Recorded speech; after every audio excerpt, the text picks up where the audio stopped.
So in this video I will tell you about my support resistance trading strategy जो मैं बहुत time से use कर रहा हूँ। ऑल्सो मैं आपको ये भी बताऊंगा कि आप उस स्ट्रैटेजी को कैसे यूज़ कर सकते हो और मैं उस स्ट्रैटेजी को कैसे इम्प्लीमेंट करता हूँ। Moreover I will tell you कि मैंने रिलायंस में कैसे 5 टाइम्स 10% रिटर्न कैप्चर किया। So without wasting any time let's move to the computer screen. So yeah let's start करते हैं। आई थिंक कि वॉइस क्लियर है और स्क्रीन भी क्लियरली विजिबल है। तो आई नो कि तुम में से बहुत लोगों को पता है कि सपोर्ट रेजिस्टेंस क्या होता है, बट फिर भी मैं एक बार बता देता हूँ क्योंकि हमारे ग्रुप में बहुत सारे बिगनर्स भी है तो उनको हेल्प हो जाएगा। सपोज कि प्राइस यहाँ से स्टार्ट होता है, फिर प्राइस यहाँ पे जाता है और फिर प्राइस यहाँ आता है। तो ये लेवल जो है जहाँ से बारी बारी बाइंग आ रही है उसको हम सपोर्ट कहते हैं, और ये लेवल जहाँ से बारी बारी सेलिंग आ रही है उसको हम रेजिस्टेंस कहते हैं। ऑल्दो मैं बाद में आपको ये भी बताऊंगा कि सपोर्ट रेजिस्टेंस क्यों वर्क करते हैं, बट अभी आप यही समझो कि जहाँ से बाइंग आती है उसको हम सपोर्ट कहते हैं और जहाँ से सेलिंग आती है उसको हम रेजिस्टेंस कहते हैं। और ये देखो, जब सपोर्ट ब्रेक हो जाता है it will turn into resistance. ये देखो यहाँ पे, ये अब जो रेजिस्टेंस था पिछला वो अब सपोर्ट की तरह एक्ट कर रहा है, और ये लेवल जहाँ से फिर से सेलिंग आ रही है वो रेजिस्टेंस की तरह। अब ये बताता हूँ मैं आपको कि ये स्ट्रैटेजी क्यों वर्क करती है। एज्यूम कि यहाँ पे जिन लोगों ने बाय किया, से रिलायंस का स्टॉक है, इसका प्राइस 50 रुपीज़ है। यहाँ पे जो लोग बाय कर रहे हैं फिर प्राइस ऊपर जाता है तो यहाँ पे उनका प्रॉफिट हुआ है। तो प्राइस जब फिर से नीचे आएगा तो इन लोगों को याद होता है कि इन्होंने जिस लेवल पे बाय किया था, तो it's all about the probabilities. तो ये यहाँ पे फिर से बाय करते हैं, तो यहाँ से फिर से बाइंग आता है और फिर से प्राइस ऊपर जाता है। तो ये लेवल जहाँ से रिपीटेड बाइंग आ रही है उसको हम सपोर्ट कहते हैं। आई होप कि आपको क्लियरली समझ आ गया होगा कि सपोर्ट रेजिस्टेंस क्या होता है। आगे मैं आपको बताता हूँ कि आपको क्या चीज़ें और देखनी है before using the support resistance trading strategy. या चलो स्ट्रैटेजी पे चलते हैं, मैं दिखाता हूँ कि स्ट्रैटेजी को कैसे यूज़ करना है। तो पहले एक रिलायंस के शेयर पे चलते हैं। तो इसमें आपको 1 डे का टाइम फ्रेम लगाना है। देखो यहाँ पे रिलायंस का प्राइस था और ये मैंने सपोर्ट बनाया हुआ है। ये एक लेवल है जहाँ से बारी बारी बाइंग आ रही है, तो प्राइस ऊपर जाता है और प्राइस फिर से यहाँ पे आता है। तो 2300 का जो लेवल है, यहाँ मैं हर बार इसको खरीदता हूँ। मान लो मैंने यहाँ पे इसको खरीदा, थोड़ा टाइम वेट किया और फिर इसको 10 to 15% का टारगेट रख के बेच दिया। वो आप अपने हिसाब से टारगेट आप अपने हिसाब से सेट कर सकते हो, पर अगर आप एकदम नए हो तो आपको स्टार्टिंग में 10% का टारगेट इनफ है। तो देखो यहाँ मैंने सेल किया, ये प्राइस फिर से यहाँ पे आया 2300 वाले लेवल पे, मैंने इसको फिर से बाय किया और फिर से सेल किया। यहाँ पे फिर से आया, फिर बाय किया, फिर सेल किया, फिर से आया, फिर बाय किया, फिर सेल किया, फिर बाय किया, फिर सेल किया। मतलब रिलायंस जैसे स्टॉक में मैंने इतने टाइम में 5 to 6 टाइम ये चीज़ कर ली है, 10 to 15% कमा लिया। और मैं आपको एग्जांपल दिखाता हूँ रेडिको, टार्सन। देखो ये देखो, यहाँ पे प्राइस था जो मेरा सपोर्ट बना हुआ था, तो मैंने यहाँ पे खरीदा फिर इसको बेचा। अब जैसे इस शेयर में मैंने 20% का टारगेट रखा था, टारगेट आप अपने हिसाब से रख सकते हो। प्राइस यहाँ पे आया, फिर मैंने इसको बेचा, फिर वेट किया मैंने प्राइस यहाँ पे आने का। चलो अब दिखाता हूँ, अब ये गिर गया।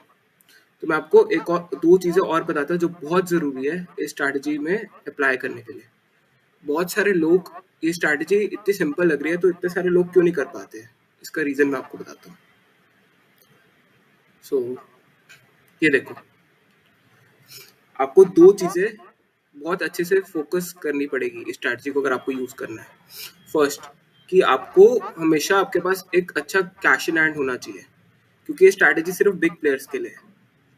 और तो स्ट्रैटेजी में हमेशा ऐसा होता है कि बिग प्लेयर्स ही पैसा कमाते हैं। ऐसा इसलिए होता है, मान लो मैंने रिलायंस 2300 पे खरीदा, पर वो गिर जाता है और वो 2100 पे चला जाता है, तो वहां पे खरीदने के लिए भी मेरे पास कैश होना चाहिए। तो ये स्ट्रैटेजी हमेशा बिग प्लेयर्स के लिए है। दूसरा, ये स्ट्रैटेजी आपको सिर्फ फंडामेंटली स्ट्रॉन्ग शेयर्स में अप्लाई करना है। इसका मैं आपको अब समझाता हूँ पूरा। तो देखो, अब रेडिको का एग्जांपल लेता हूँ। अब रेडिको एक ऐसा शेयर है जिसमें मैं फुल बिलीव करता हूँ, ठीक है। तो ये मेरे लिए फंडामेंटली स्ट्रॉन्ग शेयर्स है।